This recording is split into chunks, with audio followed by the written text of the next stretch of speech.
BRS senior నేత మాజీ మంత్రి హరీష్ రావు మీడియాతో మాట్లాడుతున్నారు. లైవ్ చూద్దాం.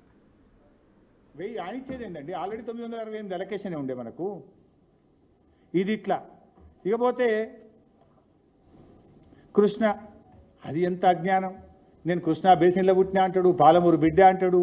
కనీసం ఇంకా కృష్ణా నది మీద కూడా అవగాహన ఉండదా నీకు? ఆ జిల్లాలో పుట్టినవు, ఆ నది పరివాహక ప్రాంతంలో పుట్టి పెరిగినవు, ఆడ నుంచి ఎమ్మెల్యే అయినవు.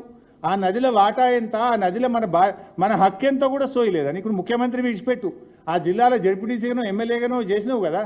మినిమం నాలెడ్జ్ ఉండాలి, మినిమం సెన్స్ ఉండాలి. ఏమంటాడు కృష్ణాల 500 టీఎంసీలు ఇచ్చి మొత్తం తీసుకో. ఆ వీడియో పెట్టాయా బాబు, ఉన్నదా? తదాబాయి ఇంత మంచి వీడియో మిస్ చేస్తే. కృష్ణా బేసిన్ మీద ఒక 500 టీఎంసీలు, గోదావరి బేసిన్ మీద దాదాపు ఒక 1000 టీఎంసీలకు మీరు బ్లాంకెట్ ఎన్ఓసి ఇవ్వండి. ఆ తర్వాత మీరు ఏ ప్రాజెక్టులు అయినా కట్టుకోండి, మాకు అభ్యంతరం లేదు. మళ్ళా పెట్టు ఒకసారి. కృష్ణా బేసిన్ మీద ఒక 500 టీఎంసీలు, గోదావరి బేసిన్ మీద దాదాపు ఒక 1000 టీఎంసీలకు మీరు బ్లాంకెట్ ఎన్ఓసి ఇవ్వండి. ఆ తర్వాత మీరు ఏ ప్రాజెక్టులు అయినా కట్టుకోండి, మాకు అభ్యంతరం లేదు. ఉరిదీయాలి నన్ను. ఈయన చేసిన ద్రోహానికి నేను ఉరిదీసినా తప్పులేదు. ఇంత ద్రోహమా? ఒక ముఖ్యమంత్రిగా ఉండి ఇంత బాధ్యత రహితంగా మాట్లాడొచ్చునా? ఉరిదీసినా తప్పులేదు. ఇది ఎందుకంటే కొన్ని లక్షల వేల కోట్ల ప్రజల జీవితాలతో ఆడుకుంటున్నావు నువ్వు ఇవాళ మిస్టర్ రేవంత్ రెడ్డి. దీన్ని చంద్రబాబు ఒప్పుకోడా? ఈజీగా ఒప్పుకుంటాడు.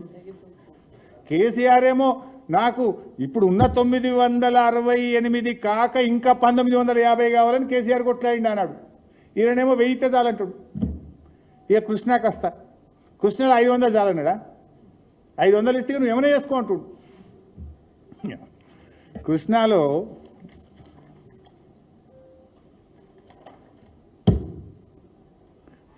కేసీఆర్ గారు ఆయన పాపం ఆయన ప్రతి క్షణం నీళ్ళ కోసమే పోరాటం చేసిండు. ఆర్డీఎస్ కోసం పాదయాత్ర చేసిండు. సాగర్ ఎడమ కాలువ మీద పాదయాత్ర చేసిండు. ఆయన పోరాటం వల్లనే ఆ రోజు సాగర్ ఎడమ కాలువ మీద లిఫ్ట్లు ప్రభుత్వం మెయింటైన్ చేయాలి. అంతకుముందేమో కుడి కాలువ లిఫ్ట్లన్నీ గవర్నమెంట్ మెయింటైన్ చేస్తుండే, ఎడమ కాలువ లిఫ్ట్లన్నీ రైతులు చేయాల్సిన పరిస్థితి ఉండే. కేసీఆర్ పాదయాత్ర తర్వాత అప్పటి సమైక్య ఆంధ్రప్రదేశ్ ప్రభుత్వం దిగొచ్చి ఎడమ కాలువ లిఫ్ట్లు కూడా కుడి కాలువ వల్ల ప్రభుత్వమే మెయింటైన్ చేయిస్తుంది అని పోరాడి సాధించిన వ్యక్తి కేసీఆర్. అణువు క్షణక్షణం నీళ్ల కోసం తప్పించిన వ్యక్తి కేసీఆర్. నువ్వేమో ఏమీ తెలియదు, నీకు అజ్ఞానంగా అప్పనంగా నువ్వు మాట్లాడుతున్నావు. ఈరోజు కృష్ణా బేసిన్లో ఆ రోజు ట్రిబ్యునల్ ముందు ఎంతో పోరాటం చేసింది కేసీఆర్ గారు. మన రాష్ట్రం ఏర్పడ్డ తొలినాళ్లలోనే బ్రిజేష్ కుమార్ ట్రిబ్యునల్ ముందు మన రాష్ట్రానికి 750 టీఎంసీల నీళ్లు రావాలి అని బ్రిజేష్ కుమార్ ట్రిబ్యునల్ ముందు మన రాష్ట్ర తరఫున వాదించినాం మనం. తర్వాత సెక్షన్ 3 కోసం పోరాడిండు కేసీఆర్. కృష్ణాలో మనకు తాత్కాలిక ఒప్పందం ప్రకారంగా 299 ఉన్నాయి. ఎందుకు 299 వచ్చింది? అది కాంగ్రెస్ దరిద్రం వల్లనే. ఉమ్మడి రాష్ట్రంలో ఈ కాంగ్రెస్ వాళ్ళు తెలంగాణ ప్రాంతంలో ప్రాజెక్టులకు కేటాయింపులు చేయకపోవడం వల్ల, ప్రాజెక్టులు కట్టకపోవడం వల్ల ఆ రోజుకు అవసరమైన నీళ్లు 299 కనుక మీకు గింతే ఉన్నది, ఇప్పుడు మందమైతే ఇది తీసుకోండి పర్మనెంట్ అవార్డు వచ్చేదాకా నిర్ణయం జరిగింది. ఆ పాపం కాంగ్రెస్దే. సరే, ఆ దానిలో పూర్తి వాటా రావాలని ఫస్ట్ రాష్ట్రం ఏర్పడ్డ నెల రోజులకే ఉమాభారతి దగ్గర సెక్షన్ 3 కింద కంప్లైంట్ చేసినాం. తర్వాత గడ్కరీ గారి దగ్గరికి వెళ్ళారు, తర్వాత ప్రధానమంత్రి గారి దగ్గరికి వెళ్ళారు, వినకపోతే సుప్రీంకోర్టుకు వెళ్ళారు. సుప్రీంకోర్టులో వేసినప్పుడు షెకావత్ గారు అప్పటి జలవనరుల మంత్రి మీరు విత్డ్రా చేసుకోండి సెక్షన్ 3 కింద ఆర్డర్ ఇస్తాము అంటే సుప్రీంకోర్టులో విత్డ్రా చేసి సెక్షన్ 3ని కేసీఆర్ గారు సాధించారు. సో ఆ సెక్షన్ 3 సాధించే క్రమంలో ఆనాడు కేసీఆర్ గారు ఇంజనీర్లను కూర్చోబెట్టి తెలంగాణకు కృష్ణా నదిలో ట్రిబ్యునల్ కింద మనకు 763 టీఎంసీల నీళ్లు రావాలని డీటెయిల్డ్గా రాయించి ఆ రోజు ట్రిబ్యునల్లో మీరు వాదించండి అని న్యాయవాదులకు కేసీఆర్ సూచించిండు. ఆ టీఓఆర్లో కేసీఆర్ గారు ఎంత గొప్పగా పోరాడిండంటే మన గోదావరి నీళ్లు ఏదైతే పోలవరం ద్వారా నీళ్లు మళ్లిస్తున్నారో ఆ 80 టీఎంసీల్లో 45 నాగార్జున సార్ ఎగువన తెలంగాణకు రావాలి కదా, అది కూడా టీఏఓఆర్లో చేర్పించాడు కేసీఆర్ గారు.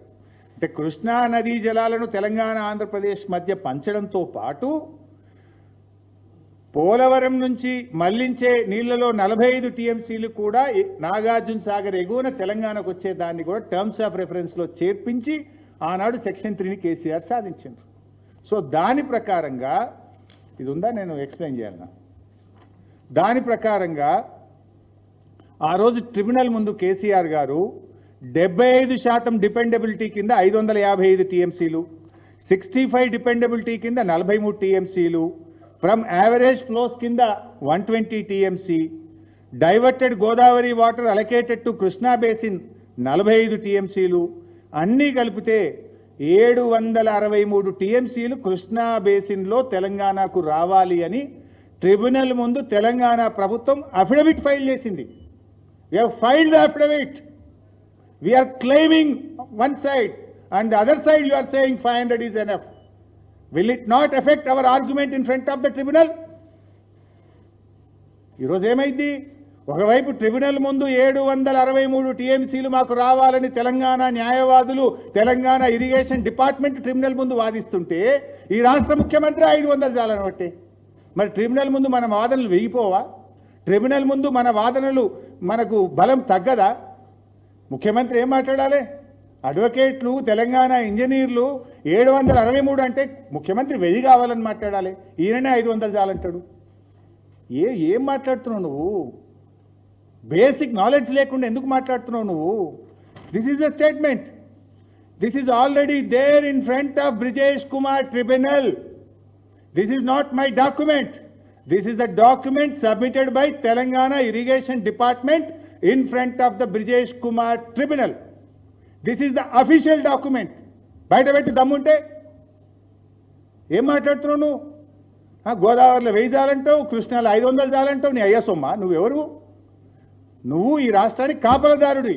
ఈ రాష్ట్ర ప్రయోజనాలు కాపాడాలి కానీ రాష్ట్ర హక్కులను చంద్రబాబుకు రాసిస్తా, ఆంధ్రప్రదేశ్కి రాసిస్తా అంటే ఈ రాష్ట్ర ప్రజలు ఊరుకోరు. ఈ రాష్ట్రం 4 కోట్ల ప్రజలది. నువ్వు ప్రజల పక్షాన మాట్లాడతావా, చంద్రబాబు పక్షాన మాట్లాడతావా? నువ్వు 1000 ఇస్తే చాలు, 500 ఇస్తే చాలు అంటే ఇదేదో చంద్రబాబు పక్షాన మాట్లాడినట్టుంది. కృష్ణాను ఆంధ్రకప్ప చెప్తా, గోదావరిని ఆంధ్రకప్ప చెప్తా అన్నట్టుంది. కేసీఆర్ ఏమో గోదావరిలో 968కి ఇంకా 1950 రావాలని కేసీఆర్ కొట్లాడిండు. కృష్ణాలో 763 రావాలని కేసీఆర్ కొట్లాడితే నువ్వు 500 చాలంటున్నావు. నువ్వు ఇప్పుడు ఎవరు తెలంగాణ కోసం నిజాయితీగా పోరాడుతున్నారు? ఎవరు చంద్రబాబు అడుగులకు మడుగులొత్తుతున్నారు? ఎవరు ఆంధ్రప్రదేశ్కు దాసోహం అంటున్నారు? ఎవరు బానిస బతుకులు బతుకుతున్నారు చెప్పాలి. ఇప్పుడు ఇకపోతే